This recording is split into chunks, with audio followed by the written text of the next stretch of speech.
Então nós temos que sair, tá bom? Ok. Não quer ver pelo menos a leitura e o tema? Ou está tempo? Dá tempo. Está tempo, né? Ok. Então a gente vai fazer rapidinho. Nós vamos estar fazendo a nossa leitura bíblica. Vamos nos colocar em pé. Nosso texto encontra-se em João, capítulo 1. João, capítulo 1. Nós vamos ler dos versos 4 até o 9. Eu gostaria que os irmãos lessem aqui, para que a gente leia, né, uma só voz. Será uma leitura responsiva. João, capítulo 1, dos versos 4 até o 9. Os irmãos vão ler os versos ímpares e eu lerei os versos pares. Vamos lá? Nele estava a vida, e a vida era a luz dos homens. E a luz resplandece nas trevas, e as trevas não a compreenderam. Houve um homem enviado de Deus, cujo nome era João. Este veio para testemunho, para que testificasse a luz, para que todos crescem por ele. Não era ele a luz, mas para que testificasse da luz. Ali estava a luz verdadeira, que ilumina todo o homem que vem ao mundo. Amém? O nosso tema esta noite é luz dos homens, luz para a humanidade, luz dos homens. Nós cantamos até um minuto que fala que Jesus é esta luz. Vamos orar? Feche seus olhos. Amado Deus, querido Pai, em tua presença nós queremos te agradecer a leitura da tua palavra e rogar que o Senhor abra os nossos corações. Pai, permita que esta luz venha resplandecer em cada vida aqui, em cada vida nos seus lares, assistindo ao nosso culto neste momento, em cada vida que poderá assistir o nosso culto gravado. Pai, que esta luz possa brilhar no nosso viver. Abençoa, Senhor, que nós possamos, Senhor Deus, ouvir, guardar e aplicar a Tua palavra. Que cada momento das nossas vidas seja dedicado ao Senhor. Obrigado pela vinda de Jesus. Obrigado pela existência, Pai, desta igreja. Abençoa e dirige-nos em tudo. Que nós possamos, Senhor Deus, estar sendo transformados pelo Teu Espírito Santo.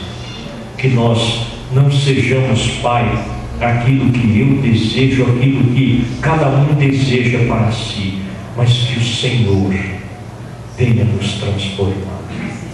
Molda-nos, Pai, conforme o Teu querer. Coloca-nos, Senhor, no centro da Tua vontade.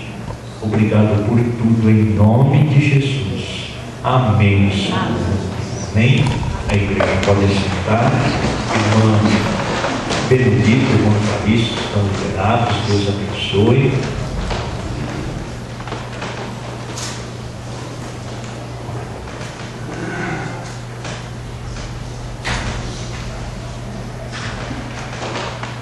Luz dos homens. É interessante que todo nascimento, né, que existe, a pessoa diz que a mulher vai dar a luz exatamente por este momento que passou a humanidade.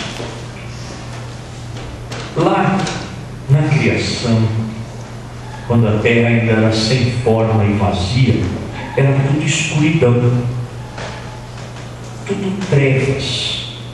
E aí o Senhor Deus, conforme nós podemos ler lá em Gênesis, no capítulo 1, no verso 3, o Senhor Deus disse: haja luz, e houve luz.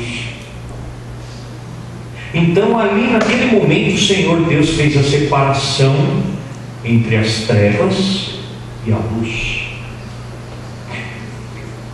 Um fato interessante: nós somos acostumados a enxergar o sol como sendo luz, não é? Mas vejam só, foi somente no capítulo no verso 16, no dia seguinte, que o Senhor Deus criou os luminares, o sol, conforme nós estamos vendo, e a lua, que daqui a pouco você vai ver ali fora. Então está lá em Gênesis, no capítulo 1, no verso 16: e fez Deus os dois grandes luminares, o luminar maior para governar o dia. Esse luminar maior que governa o dia é o sol, e o luminar menor para governar a noite, e fez as estrelas. E o luminar menor é a lua. Ok? Então vejam só, lá no verso número 3, o Senhor Deus separou as trevas e criou a luz. E somente aqui é que Deus está fazendo agora os dois grandes luminares que nós vemos no céu, que é o sol e a lua, e também as estrelas. E só a título de curiosidade, porque mesmo quando o sol não está brilhando, durante o dia tem luz, e durante a noite tem a lua, mas aí já fica escuro, ok? Isso é só curiosidade. Agora nós vamos estar vendo que Deus fez a separação das trevas, da escuridão e da luz. Deus separou, e o Senhor Deus viu que a luz era boa, mas o ser humano pecou.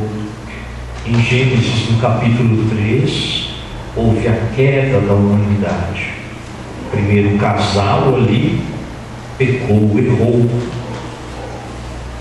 e com a queda veio a escuridão.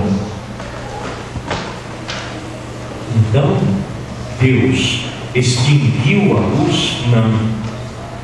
Deus tirou o sol e a lua? Não. Mas houve a escuridão espiritual.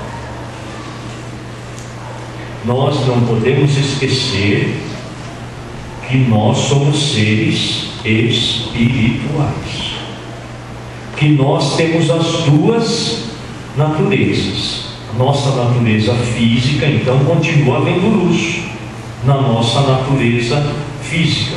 Aliás, se você quisesse saber o que é trevas, você precisava estar aqui na quinta-feira, que quebrou um fio aí na rua, e o nosso culto foi um culto bem antigo, porque foi com um lampião a gás, né?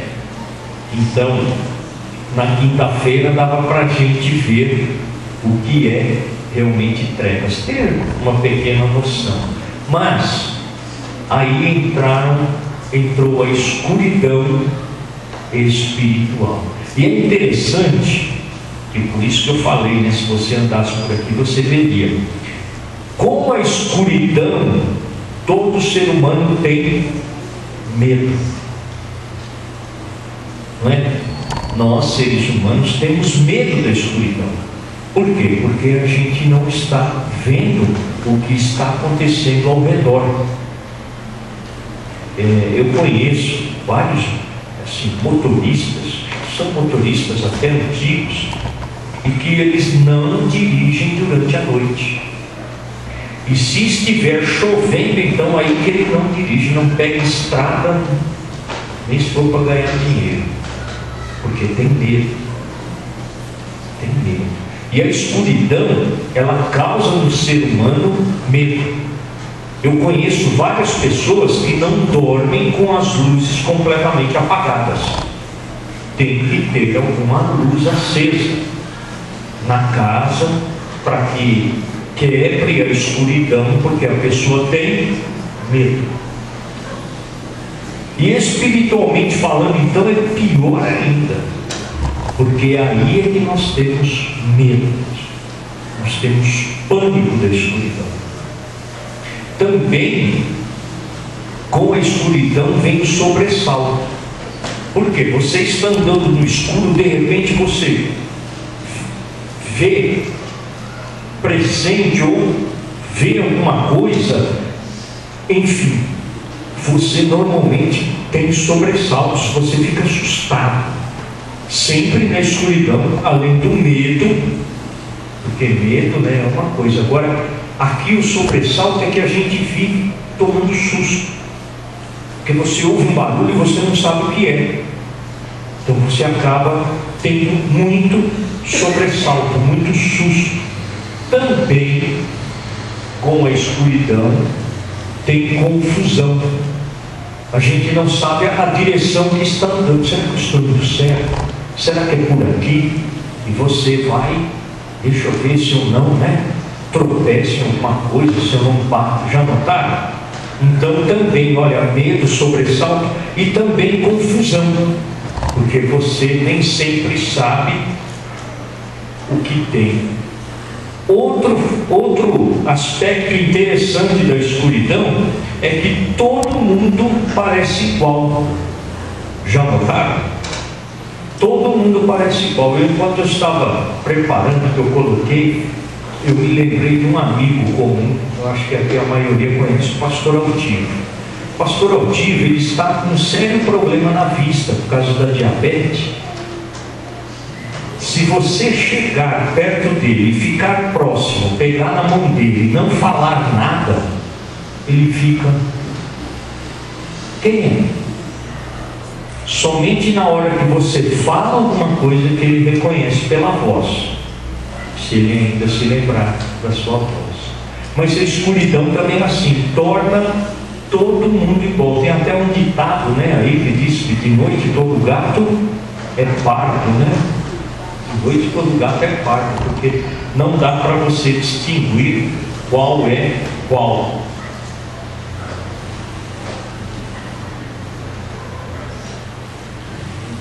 E finalmente também, com a escuridão, a gente acaba ficando sem direção. Além de ter confusão, além de não saber o que tem pela frente, também a gente não sabe a direção que está andando. De repente, em meio à escuridão, quem já pegou assim estrada de noite num lugar que você não conhece, será que eu estou indo certo? Hoje em dia não, porque tem o nosso amigo GPS, vai lá o satélite, vai te guiando, Agora, há pouco tempo atrás, não tinha nada disso daí. Será que eu estou indo certo? Será que é por aqui mesmo? Então, sempre tem. A gente não consegue andar na direção certa, nem sempre, por causa da escuridão. Mas, com a escuridão espiritual da humanidade, lá em Gênesis 3, Deus fez uma promessa. Deus prometeu que estaria dando fim, quebrando a escuridão. A promessa que Deus fez, eu já repeti aqui algumas vezes, foi esta daí que nós estamos vendo. Gênesis capítulo 3, verso 15. Esse é um verso que eu até sugiro que você decore. Gênesis 3, 15. Parece com João 3, 16. Mas é próximo, tá?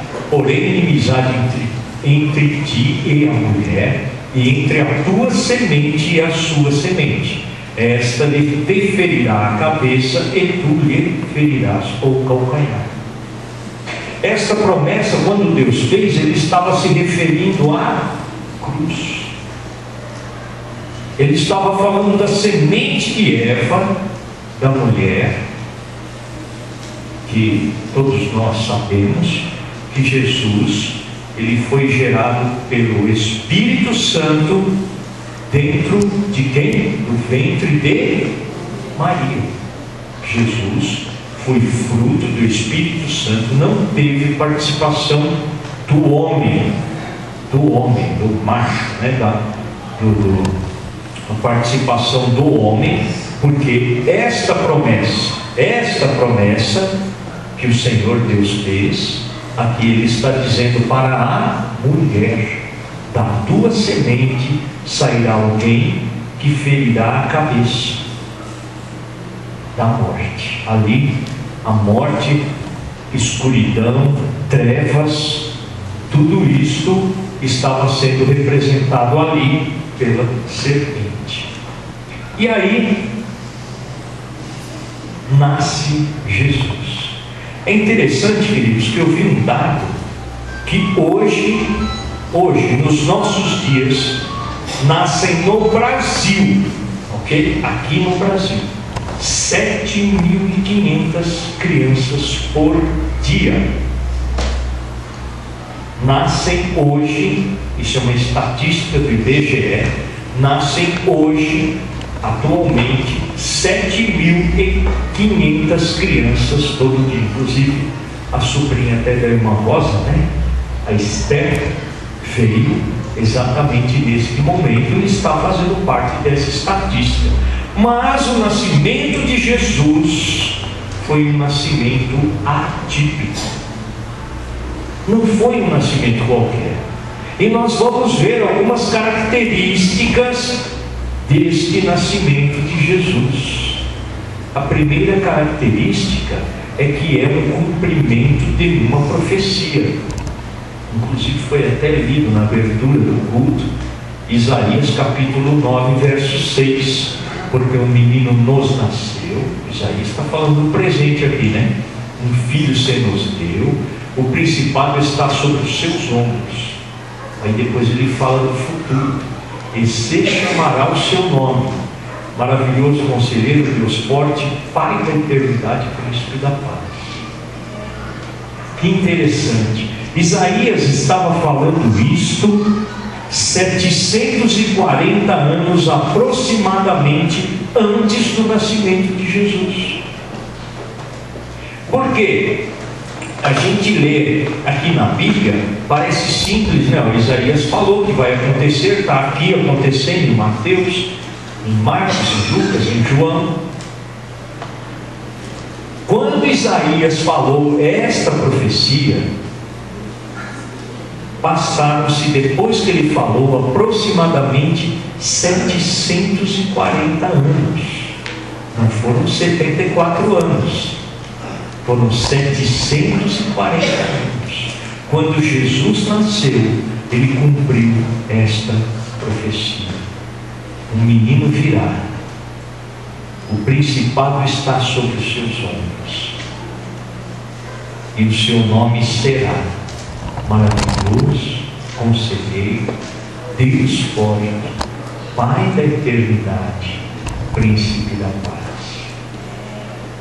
Qualquer dia nós vamos estar fazendo um estudo na EBD com relação a esses nomes que Jesus recebeu nessa profecia. A segunda característica, o segundo aspecto é que Jesus nasceu na plenitude dos tempos. Paulo escreve em Gálatas capítulo 4, verso 4: mas vindo a plenitude dos tempos, Deus enviou o seu Filho, nascido de mulher, nascido sob a lei que Deus havia dado para os homens. É interessante que Jesus nasceu em um momento ali que toda a humanidade se reunia, toda a humanidade tinha por obrigação fazer alguma coisa que vinha de um único governo, que era o governo romano. Toda a humanidade falava a sua língua natural, a sua língua natal e o grego. Foi um momento da humanidade em que haviam as melhores estradas, porque o Império Romano, ele cuidou disso. Naquele momento, era um momento propício para o nascimento de Jesus. Plano de Deus, na plenitude dos tempos. Quando será que Jesus vai voltar? Há um momento certo para Jesus voltar. A gente não sabe quando será. Falaram, cara, parabéns, viu? Parabéns para cada um de nós aqui.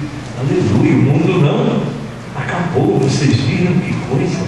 Eles falaram que agora vai ser em março. Vai dar tempo de você casar, Bruno. Mais uma vitória. Mas queridos, não dá realmente. E olha, eu espero do fundo do coração que ninguém fique acreditando nessas profecias vazias, tá? Alguém na terra ou nos céus, além do Pai, sabe o dia que Jesus vai voltar? Não. Então não adianta querer usar o calendário dos maias, dos incas. Não adianta. Que acabou o milênio. Tudo bem, começa outro. O nosso milênio também acabou há 12 anos atrás, não foi? E a gente começou outro. Por que eles não podem começar? Não, é que dura 5.000 anos só. Isso é o que você acha. Mas a Terra tem garantia. Né? A Terra tem garantia. Então ela vai continuar aí. Não adianta querer colocar uma data para acabar o mundo, tá? Não se assuste com isso. Porque o mundo só vai acabar no momento em que Deus falar. Agora. E eu também, isso é uma opinião minha, tá? Então você compra a ideia se você quiser. Se você quiser, pode pesquisar na Bíblia, porque na minha opinião, o mundo não vai acabar. Eu não encontrei base bíblica para dizer que o mundo vai acabar. A terra vai sofrer, o sol vai arder. Por quê? Camada de ozônio, né? Pode cair algum fragmento aí, pode vir aí algum fragmento e cair, bater aí na terra. Tudo isso está escrito no Apocalipse. Só que Jesus falou que virá o final dos tempos. Jesus fez uma promessa em Mateus 28, capítulo 28, verso 20: e eis que estarei convosco todos os dias, até quando? Até a consumação dos séculos. Sabe por quê? Isso é minha opinião, tá? Se você quiser, você faça a sua pesquisa, veja se eu estou certo, se eu estou errado. Se eu estiver errado, pode vir conversar comigo, a gente vai conversar. Final dos séculos, na eternidade, quanto a gente vai contar tempo? Não vai dar para contar, porque é muita coisa. Vai chegar uma hora lá que a gente vai perder a conta. Gente, deixa eu ver, eu estou fazendo aniversário, eu estou fazendo 1.392.798.683 anos. Já imaginaram isso? Porque na eternidade a gente vai viver eternamente. A Bíblia diz que não vai ter noite, porque Deus vai ser o nosso sol, só vai haver dia. Pastor, que hora que eu vou dormir? Dormir para quê? A gente já dorme, né? A vida toda que a gente passa aqui, 70, 80 anos, 90, não sei, a gente já dorme, né? Então lá não vai precisar dormir. Lá ninguém vai cochilar, lá ninguém vai ter sono, não vai sentir cansaço, lágrima, dor, tudo vai terminar. Esta é a nossa esperança. De viver aonde? Na eternidade. A gente vai ver isso daqui a pouco também. Que alegria quando Jesus chega, né? A terceira característica, o terceiro aspecto, olha que interessante, queridos. Existem muitas pessoas que elas ficam olhando para o céu tentando decifrar algumas coisas nas estrelas. Deixa eu ver. No ano de 2013 vai morrer uma celebridade. Olha, eu estou vendo ali naquela estrela. O que é que vocês acham? Claro que vai morrer uma celebridade. Todo ano morre. Esse ano morreu o Hebe, teve um ano que morreu o Michael Jackson, enfim. Celebridades morrem. Morreu um adolescente aí há pouco tempo atrás, o Niemeyer, um adolescente de 104 anos, ia fazer 105, aí não conseguiu, não chegou nesse aniversário.